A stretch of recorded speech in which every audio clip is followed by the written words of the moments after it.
जब से जीव अस्तित्व में आए तब से एक और शब्द अस्तित्व में आया, संघर्ष। जन्म लेते ही व्यक्ति को जीवन जीने के लिए संघर्ष करना पड़ता। कभी अपने लक्ष्य को प्राप्त करने के लिए संघर्ष करता है, तो कभी जो प्राप्त किया है उसे बचाने के लिए संघर्ष करता है। किंतु सबका एक उल्हाना होता है कि संघर्ष करते समय कष्ट बहुत होता। अब योद्धा है तो प्रहार तो सहने पड़ेंगे। तैरना सीखना है तो जल में प्रवेश करना होगा ही। उन्हीं के पाव में छाले पड़ते हैं जो नित्य चलते हैं, और जो चलते हैं वो अपने लक्ष्य तक अवश्य पहुंचते हैं। इसलिए स्मरण रखिएगा, जीवन तभी तक है जब तक कर्म करोगे।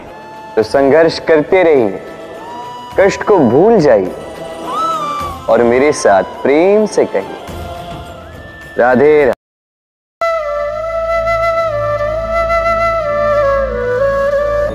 इस फल को देख रहे हैं आप?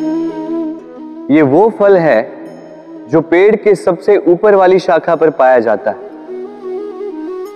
तो जब ये टूटता है तब ये उस आकाश की ओर नहीं जाता जो ऊपर हो, वो जाता है उस धरती की ओर जो नीचे से उसे तक रही होती।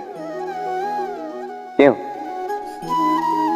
क्योंकि इस फल को अपनी ऊंचाई का ज्ञान धरती की नीचाई देखकर होता है। यही बात हम मनुष्यों के लिए भी लागू होती है।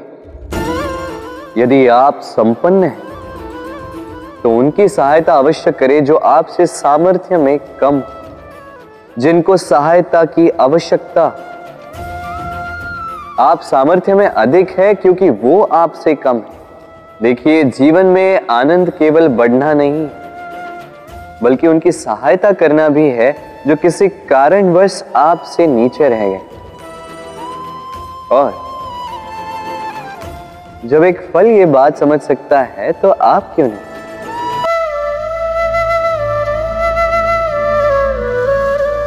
लोग सदैव मुझसे ये प्रश्न करते रहते हैं कि मित्रता का मतलब क्या है, इस प्रेम का मतलब क्या है।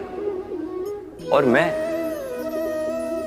मैं बस मुस्कुराता हूं, क्योंकि ये तो ऐसा प्रश्न हुआ जैसे कोई पूछे कि अनर्थ का अर्थ क्या है।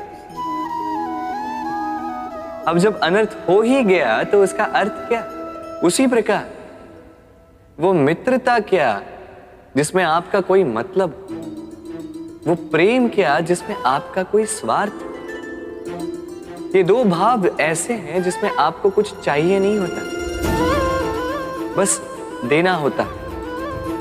आपका समय, आपकी भावनाएं, आपका सुख कुछ मांगने के लिए करोगे तो वो मित्रता कैसे?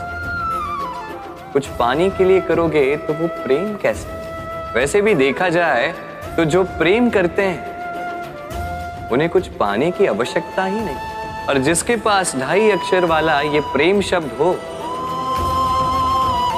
उसके पास तो इस संसार का सबसे बड़ा कोश है। तो आप इस कोश को बढ़ाइए और मेरे साथ कहिए, राधे राधे।